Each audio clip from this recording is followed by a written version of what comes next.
Welcome to another edition of Who's Better Baseball, the podcast where we answer a simple question on each show. Who's better at baseball? I'm your host, Ryan Finkelstein, managing editor at justbaseball.com. Have Elijah Evans with us today.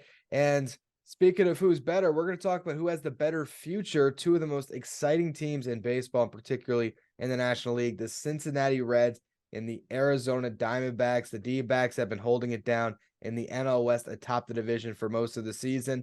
And the Reds now, a sneaky team in the Central, 11 wins in a row, pretty much coinciding with the promotion of the top prospect in all of baseball, Elly Cruz. These teams are awesome, man. We'll start with the Reds. This is America's team right now, huh? It's so exciting to see Elly up and what they've done, the combination of some veterans, some guys that have been around for a couple years, and of course, these top prospects who are really shining. Yeah, this team is just so fun. Every time I turn on baseball at night, doing stuff, watching games, looking at things, I want to watch the Reds. I find myself, I watch a ton of different games for just baseball purposes, for my own purposes, and I find myself picking the Reds almost every night is one of the games I'm watching. You can't watch every game at the same time. So if I'm split screening games, one of the games on pretty much every night, except for when they're playing a few given teams I don't want to watch, is going to be the Reds because they're so exciting. And this lineup is just incredibly fun to watch. Top to bottom, they've got a variety of guys who have been in the league a little bit more and established a little bit more of, career veteran type players. They've got a few guys who are not necessarily your huge names, but they've done their role. They know their job. They get it done. Then you've got three rookies who are just amazing in Elly Cruz, Matt McClain, and Spencer Steer, who have all just been really fun, totally different players in their own ways. But each one of those three is just excellent to watch and really doing a lot of things right at this point. And then it's just a fun lineup, top to bottom, and they just get it done. And they're getting this nickname, the Rally Reds, lately, and it's because this team is the type of team where you just can't count them out. They remind me of some of the elite teams in the league with this lineup, and they don't have the talent as a Braves team where you see top to bottom the Braves have stars all up in their lineup, but it's like this lineup is a ton of players that are all helping. Everybody's stepping up at different times, and they're just finding a way to get back into a game or take a lead in a game on any given day right now. I think what happens when you have rookie stars that come up and perform right away, it sets everyone else kind of in, their proper role. And suddenly guys who were supposed to be the stars, so to speak, or the guys that were driving a bad team look so much better. So you have, TJ Friedel, you have Jonathan India, Jake Fraley. These three guys have just been steady all year. And now because they're in a better lineup, all of a sudden they're able to drive in more runs or score more runs or contribute more. Those three, and then now you get a Joey Votto back, and it's not like any of us expected Joey Votto to have some incredible season this year, but there's something about kind of like Pujols last year, McCutchen with the Pirates, where you get the veteran player back who's been the MVP type or just been a perennial all-star who gets on a young, exciting team. And I feel like they feed off that energy and you get a better version of even that player. And Votto obviously had a great first game back. Everything seems to be coming together at the right time for this Reds team. Yeah, it's all working. Like you were saying, everybody has been able the addition of these young players to the lineup has made it deep, and it's gotten it to a point where each person doesn't have a ton of pressure on them. You're not counting on one guy. This team is not the Yankees. I mean, there's a lot of teams right now, and you look around the league who are relying on 2, 3 players to be their offense. And this is not that team. Elly Cruz is an amazing player, and he's getting hype, and he deserves all the hype in the world. He is phenomenal, but he does not need to be the player making it happen for them every given day, because a day where he's not, a Jake Fraley stepping up late in the game like he did too yesterday, a Jonathan India's putting together a quality season like he has done. I mean, bouncing back from last year, now you got a Votto back, you got a veteran guy who's been around the team forever. And that's a guy who, Votto is going to step up on a given day here and there, and he's going to motivate the young guys to get going. And they're everything in that clubhouse is just the exact energy you're looking for in a young, talented team right now. Yeah, I want to get into Elly and Corbin Carroll as kind of a transition to the Diamondbacks in a minute. But before we do, I want to take a second on Matt McClain and Spencer Steer, because these are two guys who Yeah. have been on this team for a majority of the season. Steer the whole year. McClain now has over 150 plate appearances. You look at McLean's done 313 average, 365 on base, 486 slug. He has a 125 WRC plus. For those of you who don't know, WRC plus is weighted runs created plus, measuring hitters based on a league average of 100. So he's been 25% better than your league average hitter. Meanwhile, Spencer Steers already got 10 home runs on the year. He's not striking out a ton, strikes out 18.3% of the time, walks over 10% of the time. He's hitting 273. He's getting on base at a 356 clip, slugging at a 468 clip, 118 WRC plus. Just solid ABs. That's what these guys have been. Yep. Solid ABs in this And lineup. and it's not like you're getting a ton of power from up and down this lineup. You know, you mentioned Steer. Steer in India have 10 home runs, and that's the top of the team. Yeah. So it's not a team that's relying on the long ball. And it's not a team that's relying on, you know, a few power bats. Everybody in their lineup, they got a bunch of guys with 8, 9, 10 homers. Nobody has more than 10, but it's just really good at bats, driving the ball, doing it when it's needed, and playing just good situational baseball. And that does a lot. And I know it's people look for power and they love the flash of, you know, teams that can hit a bunch of homers and just take the ball out of the yard all the time. And big players, Pete Alonso, Aaron Judge, all those guys. And that is great. But a team that has a bunch of smart, talented hitters that just know their job, do their job, and get it done can be really effective. And we're seeing that right now with the Reds. You look at Jonathan India, 56 runs scored, 39 RBIs. Spencer Steer, 39 runs scored, 40 RBIs. You look at Jake Fraley, 44 RBIs. And the crazy thing, I'm looking here, you got Nick Senzel is not even having the best season. He's driven in 28. Kevin Newman's driven in 26. Stuart Fairchild, 22. It is just a complete team effort on this front. But now they have the face that draws you in, and that's Elly De La Cruz. And look, he's had a great start. I'm sure there's a chance he'll slide back a little bit. He's striking out over 30% of the time. It's still the beginning of his big league career, not even 100 plate appearances, but he's got a 144 WRC plus so far. He's getting on base at a 387 clip, and he's beating out ground balls to first. The speed, the electricity that we've seen from Elly De La Cruz, it's insane. And it's the crazy thing is we've seen Corbin Carroll do it, you know, going back to last year and then all year. Corbin Carroll got a jump on him for MVP and Rookie of the Year. You know, Carroll's a guy that is he the leading candidate for MVP right now? I think he might be. I think you can go Acuna right now, but I think Carroll's right there. I mean, narrative.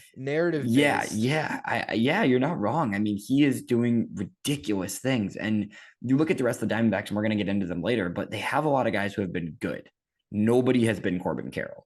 That's one of the differentiators between the Reds and the Diamondbacks. The Reds have a bunch of guys who've been good, and yes, Elly could quickly become that guy who's just their star. But Corbin Carroll is the star of Arizona, and there is no question about it in every single way. He's got a 962 OPS, 16 homers, 21 stolen bases. He walks at a good rate. He doesn't strike out all that much for a young hitter. I mean, there's really nothing you can point out with Corbin Carroll that's an issue. I mean, everything he's doing is good. So it's crazy to watch, and I'm really curious to see if he can keep it up. But I mean, Corbin Carroll's a guy that we've been high on at Just Baseball for a long time. He was in the top rankings. He was our number one prospect last year, so he's a guy that we've expected to be great for a long time. And I don't know if anybody thought he was going to be this good immediately. Pretty much. I mean, this is right, like you said, this is a guy who's one of the top few players in all of baseball, right? Like not just good. He's one of the best players in baseball. So it's going to be interesting to see if he can keep it up. But as much as Elly is phenomenal and is fun to watch, there is not a single better young player in baseball than Corbin Carroll. Corbin Carroll, you know, last year he put up a 130 WRC plus in 32 games played. So now you're at a 104 game sample size of his big league career. He's a 287 hitter, 367 on base, 558 slug. He has 20 home runs, 23 stolen bases. And again, last year he was good. He wasn't as great as he's been this year. His career WRC plus is 149, but this year he's taken it up a notch. He's getting on base over a 380 clip. He's almost hitting 300. He has 21 stolen bases on the year, 16 home runs. He has been unbelievable. And you talk about MVP, the narrative there is here's a Diamondbacks team that hasn't made the playoffs in a couple of years, and they're right now in a place where they have a better record than teams like the Dodgers and the Padres, who everyone had ahead of them this season, even the Giants, who traditionally been a better franchise. here's the Diamondbacks. And like you said, we'll talk about the rest of the team, but it's Corbin Carroll's show right now. He is the driving force in all of this. Yeah, and yeah, I mean everything he does is great, and he's playing defense, he's running. I mean, it's really everything. This is a guy. I mean, you look at Corbin Carroll, and you're not expecting a guy with a ton of pop, but he has so much natural power too. In addition to being one of the fastest base runners in all of baseball, and it can keep getting better. That's what's crazy about it. He has 16 homers and 21 stolen bases. I genuinely think Corbin could be a threat for 40-40 every given season. Like, I mean, he's that good. He's going to get 40 stolen bases easily. I mean, he's over halfway there, and we're in June. So he's going to get the stolen bases. He's going to get 30 homers, I think, this year. I mean, that's already a 30-30 season in his first full year in the league. And I think he could be a 35-35, even 40-40. He's really just a full package as a baseball player. And he's what's bringing people into the Diamondbacks hype. And and it carries on from there. I think he is the driving force, but they've got a lot of guys, especially a lot of these veteran guys who have been around for a little bit, that are just continuing to keep it moving beyond Carroll. I think, if we get into the future of these two teams, the Reds have more of these top prospects that you can dream on. The Diamondbacks this year, it's a lot of surprise guys. Like Geraldo Perdomo might be an all-star this year. And look, I can look at the underlying numbers and tell you there's a good chance that those stats come down a little bit. He still doesn't hit the baseball very hard, but he's getting on base at a damn near 400 clip, and he's hitting 291, and he's playing good defense at shortstop. It's kind of shocking. Christian Walker's the best defensive first baseman in baseball at times, and he's had a nice season, 15 home runs. Ketel Marte has been a big bounce back year there. Lourdes Gurriel Jr., kind of the throw-in that trade for Moreno, and he's been the better player. And even like Evan Longoria has been pretty decent. It's like the future of the Diamondbacks, I think, is all in Corbin Carroll. It's the fact that you have this guy that is going to be a perennial MVP candidate. Yeah. But to me, it's just this season, it feels like a team that can win the World Series. It has that energy, and I don't know if they quite have the depth of talent towards the second half of their lineup and the second half of the rotation. But I do think they're going to at least be in the playoffs, which is like something I know. You could have been high on the Diamondbacks. I was high on the Diamondbacks coming into the season, but I don't think many people. I don't think anybody really expected better than the Dodgers, better than the Padres right now. I mean, and I don't know if that holds up. I still have this feeling the Dodgers pull out that division just because they're the Dodgers, and they're going to spend at the deadline and all that other stuff. But I think the Diamondbacks are going to be a playoff team, and like you said, it's a lot of these guys who have just stepped up. I mean, Ketel Marte has been a good player in the past. Had a really rough year last year. A lot of people were not talking about him. He wasn't getting mentioned a lot. They have decided, he's going to be a second baseman and nothing else going forward. Last year, they kind of made that shift for him. He was moving around a lot the last few seasons. He's killing it. I mean, 864 OPS. He's been an excellent player. As you said, Walker's been great. Gurriel's been great. And the other thing with the Diamondbacks that's interesting is while they don't have a ton of prospects, the second half of their lineup is a lot of young guys who haven't quite got there yet, but definitely could. I mean, you look at a Gabby Moreno, right? He was acquired to be their catcher of the future. And yes, he's a good defensive catcher, so that already helps, right? You're getting a good defensive catcher is a huge thing for your long-term pitching staff and all these other factors. But Moreno has a lot more in his bat that we haven't really seen yet. He's got a 649 OPS. He's gotten on base at an okay clip, a little over 300, but definitely not what you're looking for, not what you're expecting from a guy who was the top catching prospect in baseball, or maybe the second best catching prospect in baseball. But I expect a lot more from him. Same thing goes for Jake McCarthy, Alek Thomas. They're both guys who were expected to fill out that outfield with Carroll and after last year, they both had big years last season and were expected to be, really good counterparts to Carroll in the outfield. And it's really just been the Carroll show in the outfield. And those two they're both good defensively, but on the offensive side of the ball, they both have been below average most of the season. But I think both those guys can get back on track. McCarthy's a contact bat. Alek Thomas is a little bit more of a versatile bat. But I think I see a world where, McCarthy's got a ton of speed. He's getting his stolen bases, but if he can get on base a little more often, really take advantage of that speed, Thomas can get going a little more all around, just making more hard contacts and more power in his bat. So I think there's a lot more to like there beyond just the top half of the lineup from some of those young guys that we haven't seen much from, and the team has still been good. So this is a team where you're still seeing a lineup that's destroying the ball, but that's not factoring in some of these players that they expected to be part of the team. So if you can take Carroll and all those veteran guys that are performing really well and get some stronger performance out of the bottom of the order, the young guys, then you're looking at a lineup that is really good top to bottom. I think that the Diamondbacks, are a team that maybe needs to add one more arm that you can Yeah. trust in a playoff series, and I think pitching we'll get to in a minute. But overall, just looking at these two teams and kind of the future, I think that going into this year, we thought the Diamondbacks were a year away, and the Reds were probably a year away from being a year away. I think Right. both of them have sped up that timeline by a year, where this is the Diamondbacks' time. And the Reds are probably a year away from real contention, but their division's so bad that they can mess around and make the playoffs, maybe even win the division anyway. Right. And I don't know if they'd go on a run, but I think next year we're gonna be looking at both of these teams as legitimate kind of threats that could be really feared in the National League for some time. I mean, they have so much talent. Uh, Yeah. the pitching is the question. I think this year the reason why we'd say that the D-backs are a better bet to make a run is because they got the best pitcher on either roster in Zach Gallen, and Merrill Kelly's having a great season as well. So I feel like that 1-2 punch is a differentiator between Yeah. these rosters right now. And the thing with the Reds that's interesting to look at is the Reds could be there Yeah. because they have, I mean, they realistically, I know Ashcraft's been really bad this year and he's going through some stuff. He's figuring it out. But even not including Ashcraft, you've got Hunter Green, you've got Nick Lodolo, and now you've got Andrew Abbott, who all have shown flashes of stuff that is elite. And it's not quite stuff that it's not Gallen and Kelly. They're not at that level yet. They're not going to be at that level this year. That's not going to happen. I don't see a world where you're trusting those three the way you trust Gallen and Kelly, but they could get there. Yeah. And they've got some other guys that are on the way sooner than later. We got a recent piece on Just Baseball. You got to check it out. That came out this morning with Clay Snowden and Reese White, who are talking about pitching prospects on the Reds. And they've got a lot of young pitching prospects in the lower levels of their minor leagues who are kind of starting to break out. And some guys that are taking their stock to the next level, just getting there slowly. And they're just continuing to churn out talent in that farm system. So they have the ability to get there. But like you said, right now in a playoff series, Zach Gallen and Merrill Kelly, based on how some of the other aces in the league are performing this year, I mean, Gallen's got a 2.84 and Kelly's got a 2.9 this season. They've both thrown over 90 innings. They've both got over 95 strikeouts, and they both have whips under 1-1.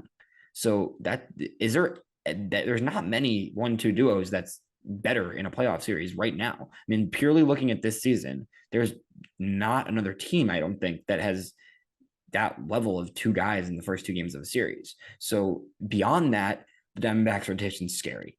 I do not have much faith in the back half of the rotation. I think that's the biggest thing where if they want to compete, they got to add a pitcher or two. And same thing with the bullpen. Their bullpen's been good. They have some guys who have been really strong in the bullpen, but they need one more trustworthy bullpen guy, I think. And they definitely need a starter. And I think they were hoping that Brandon Pfaadt was going to be that starter for them this year.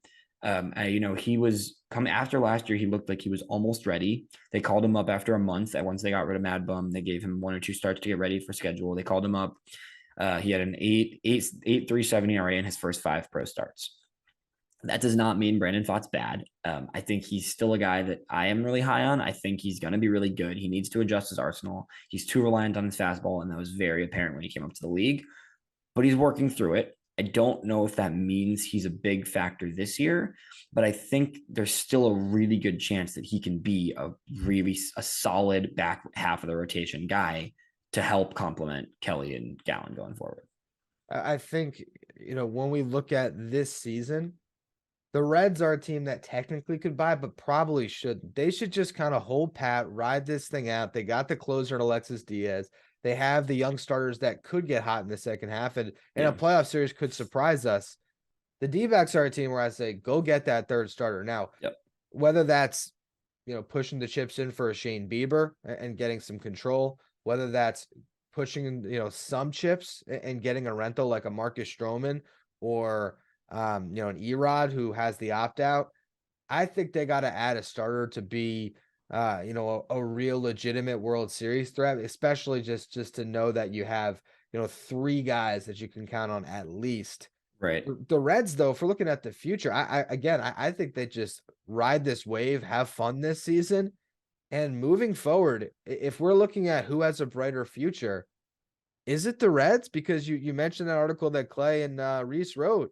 if they got pitching coming on along the way too, with all the hitting that's already up, not to mention you still have some more hitting that could arrive this year with CES. I mean, I don't know. Are the Yeah, Reds like sneaky the brightest future team in baseball right now? they're not far off. I mean, you gotta factor in the Orioles with the amount of pitching, with the amount of prospect capital they have, in addition to how they've been playing this year. I think you can. Yeah, I don't know if there's many teams beyond that I would be thinking about over the Reds. And I think the D-backs can be there with them, but the Reds just are continuing to churn out talent. And it's like you look at this every time they bring somebody up, they're making an impact. Even a Brandon Williamson, who was a guy who was a secondary piece in a trade last year and was kind of dealing with a lot of command issues. I saw him in spring training. He did not look good early in the season, especially in Arizona. And then after a month of the season with all their injuries, they said, sure, we'll give him a try. And he's been serviceable. So they continue to bring guys up that are just good. And like you said, I mean, you've got CES, who's one of the best natural power bats in the minor leagues, and that he isn't even up yet. So that's another guy you're adding to your lineup that is gonna be good. And then on the pitching side, like you said, they've had more and more pitchers that are starting to look like they could be a piece for them. So I think it's hard to go against the Reds' future right now. I know it's only been 2 months, right? So we don't want to jump ahead and say they're amazing in every way, and they're a great team. But like you said, I think they need a year. I don't think it's this year. But the one thing I'll say that I don't 100% agree with you on is I think they can buy to an extent. I get holding still and letting this team develop because you don't want to block any of their big prospects right now. You don't want to cut off playing time for guys like McLean and Elly or anything like that. I mean, not at all. You need to keep those guys in the lineup, keep them going.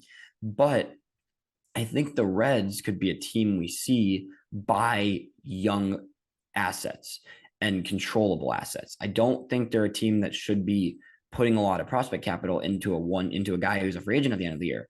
But you think about, like, if they want to go get a pitcher that could be stable for them, there's going to be a few pitchers available potentially that have more than this year of control.